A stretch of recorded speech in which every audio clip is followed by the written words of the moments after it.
Ya, bismillahirrahmanirrahim. Assalamualaikum warahmatullahi wabarakatuh. Waalaikumsalam. Ini video sengaja kita buat untuk teman-teman MPDI ya, teman-teman kelas A ya kan ya? Ya, kelas A. Kelas A. Saya sama Ferdi, ya ini karena nggak ada kerjaan akhirnya saya kesini pulang dari kampus tadi bersama Mas Ferdi, terus mampir ke Mas Ferdi. Mas Ferdi, Anda mau tanya nih sama antum Mas Ferdi. Yo, Pandangan antum tentang Mas Yazin itu beliau seperti apa ya Mas Yazin? itu berpikirnya out of the box. The box. Ya, the box. Itu Maksudnya kadang beliau itu jalan pikirannya tidak bisa terbaca, namun tepat sasaran. Tepat sasaran. Jadi tiba-tiba kita melihat beliau tidur itu sebenarnya beliau lagi menganalisa apa yang dikatakan oleh dosen di dalam kelas, dan beliau itu merumuskan banyak hukum di situ. Seperti dulu kan ada kisah Imam Syafi'i itu ya, nggak salah beliau berturun itu salah satu Imam Mazhab, Imam Ahmad kalau nggak salah. Beliau itu nggak tidur, cuma bolak-balik badan. Ternyata beliau merumuskan rumusan usul fikih yang sangat banyak di situ. Begitu juga kita menyangka Mas Yazin itu kan begini terus. Iya. Itu bukan berarti beliau tidur, bukan. Beliau merumuskan banyak hal di situ. Jadi jangan suudzon kita. Ya. Berarti menurut antum Mas Yazin itu apa namanya orang yang dengan tingkat kecerdasan tingkat tinggi. Tingkat kecerdasan boleh dikatakan pada abad ini mungkin beliau lah yang patut sebenarnya merumuskan pembaruan-pembaruan dalam bidang keilmuan itu. Masya Allah. Makanya saya juga melihat itu ya Mas Yazin itu ya, orangnya sederhana Mas. Ya. Orangnya sederhana dengan apa namanya, dengan khas pakaian khasnya, selalu memasukkan baju itu kan saya lihat itu kan ciri-ciri orang besar itu ya. Ya, memang seperti itu. Rata-rata seperti itu orang besar ya. Kita melihat dari kerapiannya dalam berpakaian. Artinya kerapian dalam berpakaian itu kerapian juga dalam berpikir ya, sistematis dan tertata. Tapi kalau orang melihat Mas Yazin itu sekilas dikirain itu ahli tidur, itu ahli Oh iya, itu levelnya kan beda. Beda. Kita melihatnya seperti itu. Iya, baik. Terus ini Mas Ferdi, pandangan antum atau penilaian antum pada salah satu teman kita juga yang perempuan ya, perempuan. Dan ini tolong Mas Ferdi jujur ini biar teman-teman tahu Ya. gimana penilaian Mas Ferdi ya tentang teman kita satu ini, tentang Mbak Rima. Yo. Ya, bagaimana penilaian antum tentang Mbak Rima?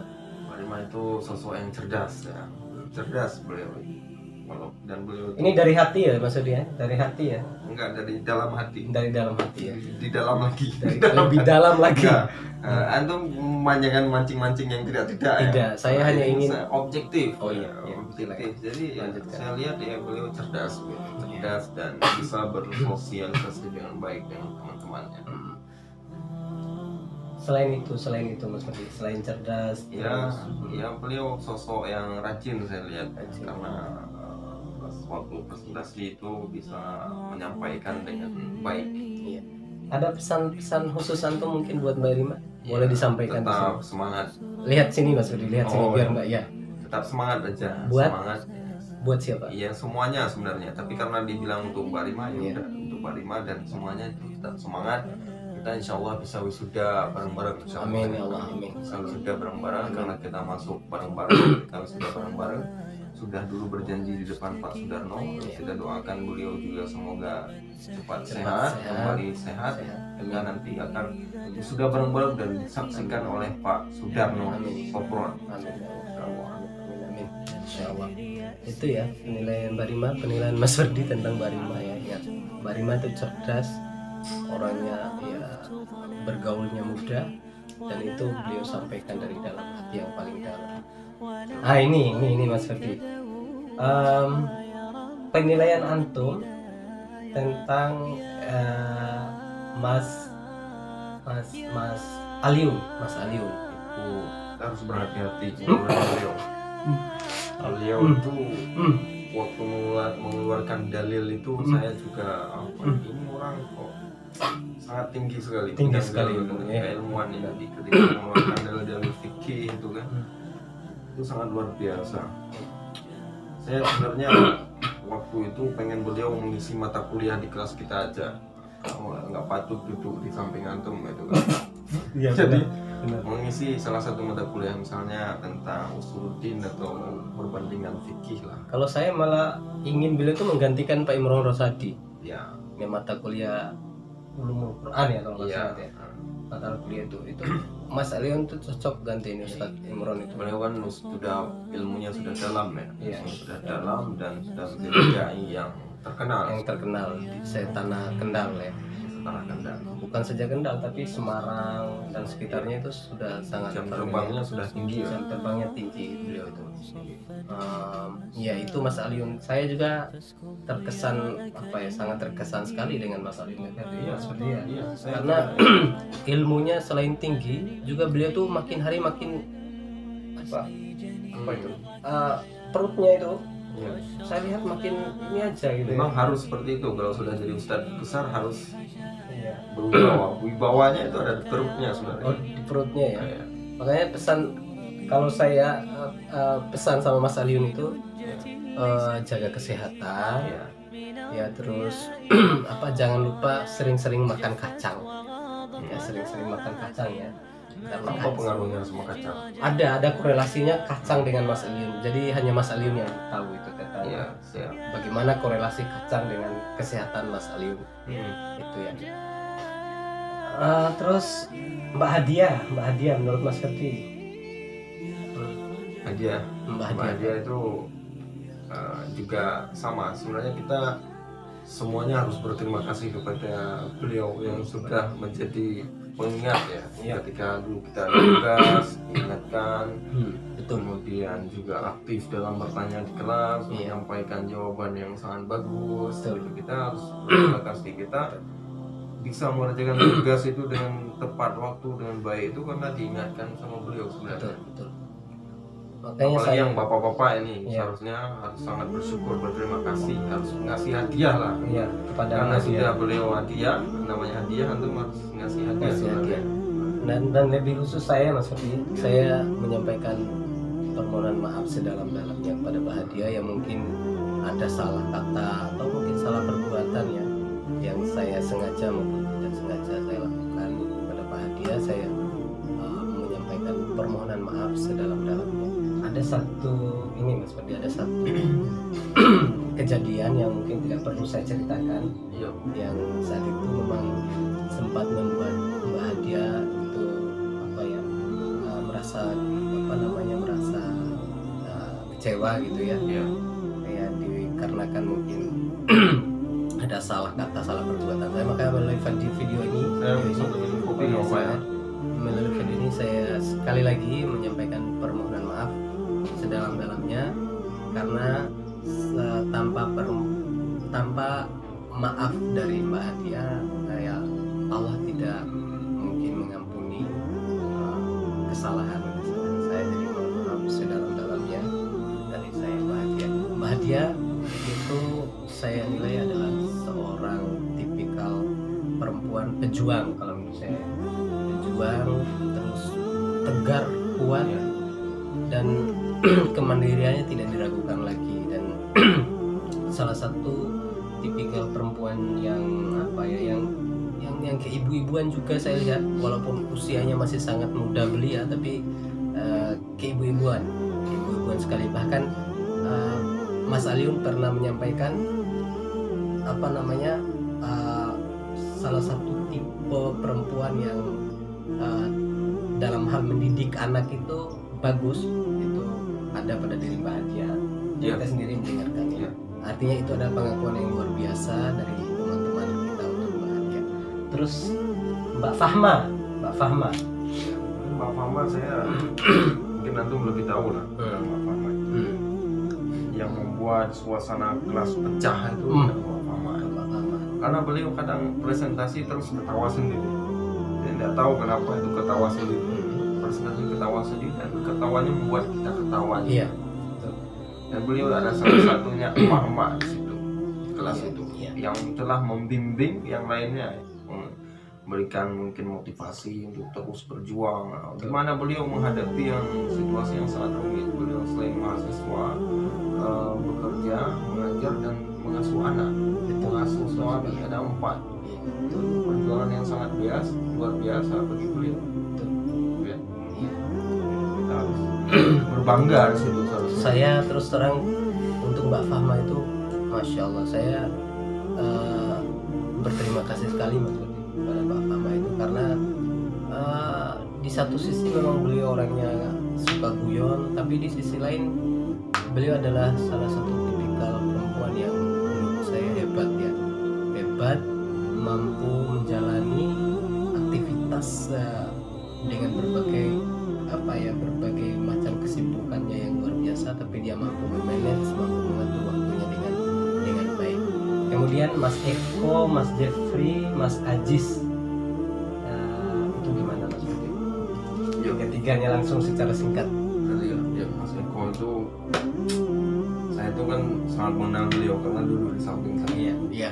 Jadi bagi beliau itu tidak ada permasalahan di dunia ini yang benar-benar serius. Betul. Tidak ada. Semuanya dengan kecanggihan teknologi di abad ini bisa diatasi. Luar biasa. Jadi kita lihat beliau gampang nanti ketika kita bertanya sama beliau apa mata kuliah apa yang tidak bisa dijawab, semuanya bisa dijawab sama beliau. Artinya apa? Permasalahan itu sangat kecil.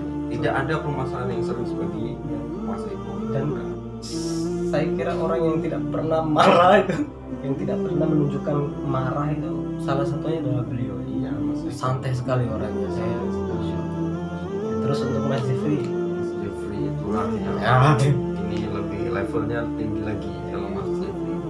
Kenapa saya bilang tinggi? Karena segala hal itu diinstruksikan oleh apa itu kurang bacanya mungkin. Oh iya, nggak usah dihiraukan ini. Lanjut. Terus Mas Jeffrey itu apa? Dia itu seperti leader dalam kelas itu. Dialah yang memanage semuanya. Kita ini mau silaturahmi kemana? Kita mau makan di mana? Kita mau ngapain? Sampai beliau kadang, tapi leader dan sekaligus tidak sombong beliau. Kadang biasa teman kita sebenarnya beliau ada calon direkturnya Astana, Masya Allah. tapi beliau masih bercanda sama kita, kadang tidur di atas meja seperti Iya. paus terdampar dari laut itu kan.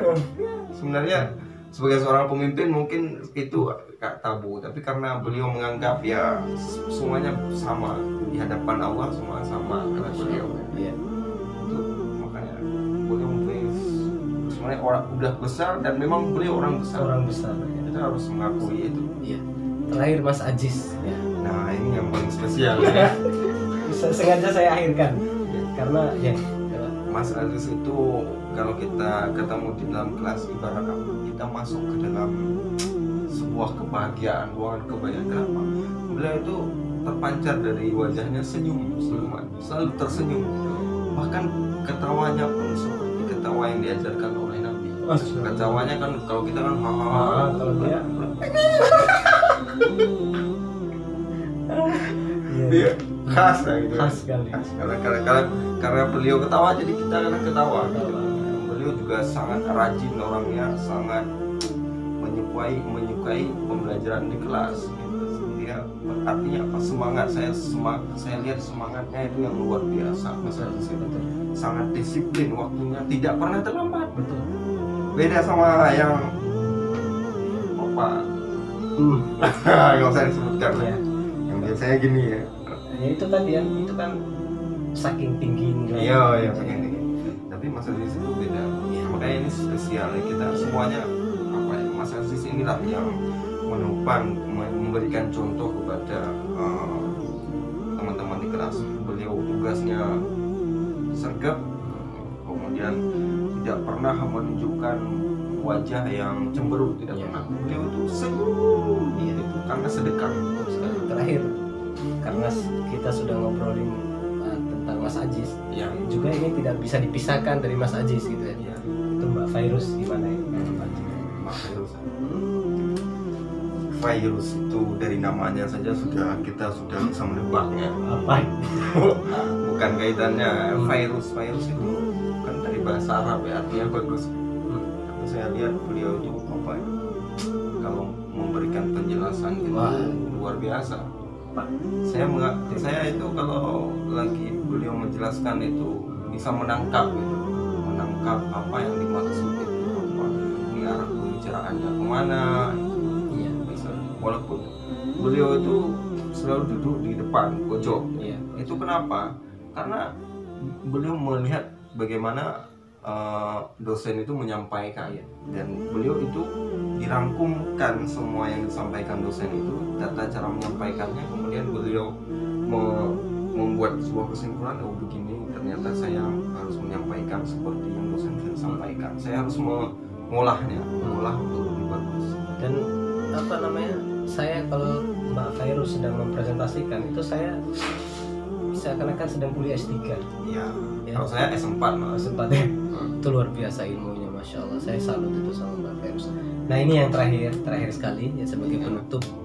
Yuk, Itu masih banyak loh jawaban nih Pak. udah, ini terakhir bab kelima itu gimana ya? Oh iya.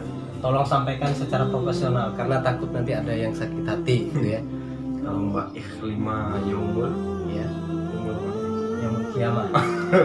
bukan lah Yaumul Fitri. Ya, Masya Allah antum hafal ya. Antum hafal ya, Ya, nama semuanya lengkapnya. hafal. Hafal nama lengkapnya, Mbak. Saya semua teman insyaallah hafal nama lengkapnya. Ya, Mbak Ikhlima itu Nah, kalau antum semua tahu nama lengkapnya, nggak usah saya sebutkan satu-satu. Nama lengkapnya Mbak Rima. Awas kalau nggak bisa nih bahaya nih. mau bisa Nah, Arima Aritanisi. Masya Allah Mbak Rima. Saya ingat, nggak tahu. Dua nama itu kayak sepertinya antum lebih hafal ya. Semuanya apa? Oh iya, saya percaya. Terus gimana Mbak Rima? Mbak Ikhlima itu beliau memang sebenarnya beliau itu orang yang murah senyum, bercanda juga secara profesional, dan beliau itu saya lihat tulisannya rapi sekali. Betul. Ya, rapi sekali, dan beliau sebenarnya cerdas sekali beliau. Cuma kadang mungkin belum terbiasa ya, karena beliau baru pertama kali ke Jawa. Mungkin belum terbiasa bagaimana kondisi di sini. Tapi sebenarnya kalau kita diskusi dan beliau presentasi, membaca tulisannya kan sangat rapi, Bagus. sangat lengkap. Itu menunjukkan bahwasanya memang beliau kesini dengan satu tujuan. Tujuannya apa? Untuk menuntut ilmu. Betul. Itu kan jauh, saya juga jauh. Kita bisa mencontoh bagaimana perjuangannya dia tuh. Dia tuh nggak sia-sia-siakan loh di sini. Kalau udah tugas dikerjakan Dengan mantap. Kan kayak antum kan dulu gimana kan mengerjakannya? Karena tunggu 1 jam sebelum. Ya makanya itulah yang harus dibuang, dan contoh Mbak Ikhlima ini bagaimana sebenarnya beliau kalaupun bertanya itu sangat kritis sekali, dan menjawab pun sangat kritis, menjawab pun sangat bagus gitu. Ya. Terus terakhir sekali Mas Ferdi, pesan antum untuk teman-teman kita, singkat, padat, jelas. Jangan menunda-nunda, kerjakan dengan cepat, kita akan sudah bareng-bareng. Kalau saya ya Mas Ferdi Ya. pesannya terus berjuang, berikhtiar, berdoa, setelah itu serahkan sepenuhnya kepada Allah Subhanahu wa Ta'ala, bahwa proses tidak akan mengkhianati hasil. Kebalik ya, hasil tidak mengkhianati proses ya. Kurang begitulah kurang lebih. Intinya kita sama-sama berjuang, kita sama-sama semangat menyelesaikan studi ini. Semoga Allah Subhanahu wa Ta'ala, sebagaimana pada awalnya kita masuk bareng-bareng, nanti kita keluarnya juga bareng-bareng. Dan yang terpenting, yang masih jomblo setelah wisuda segera cari pendamping hidup. Oh ya, itu Ya. gampang.